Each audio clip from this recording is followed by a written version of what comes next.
আওয়ামী লীগ সরকারের নির্যাতন ক্ষমা করে দেওয়ার ঘোষণা জামায়াতের। গত ১৫ বছর জামায়াতে ইসলামীর উপর আওয়ামী লীগ সরকার যে নির্যাতন করেছে তা ক্ষমা করে দেওয়ার ঘোষণা দিয়েছেন জামায়াতে ইসলামীর আমির ডাক্তার শফিকুর রহমান।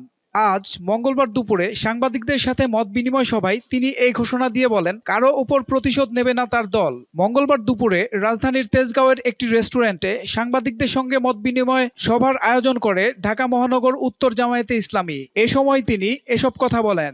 জামায়াতের আমির ডাক্তার শফিকুর রহমান বলেন, গত ১৫ বছরে আওয়ামী লীগ সরকার বহু গুম খুন করেছে, মিথ্যা বিচার করে জামায়াতের ১১ শীর্ষ নেতাকে হত্যা করেছে।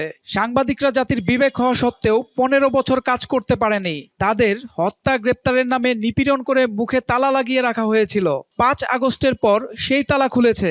জামায়াতে ইসলামীর উপর যে নিপীড়ন করা হয়েছে সেজন্য কারো প্রতি কোনো প্রতিশোধ নেওয়া হবে না বলে আশ্বস্ত করেছেন জামায়াতের আমির। তিনি বলেন, ভিকটিম হিসেবে কেউ যদি বিচার প্রত্যাশী হয় তবে তাকে স্বচ্ছ আইনি প্রক্রিয়া নিশ্চিতে সহায়তা করবেন তারা। সোহেল মাহমুদ, দৈনিক নতুন সময়, ঢাকা।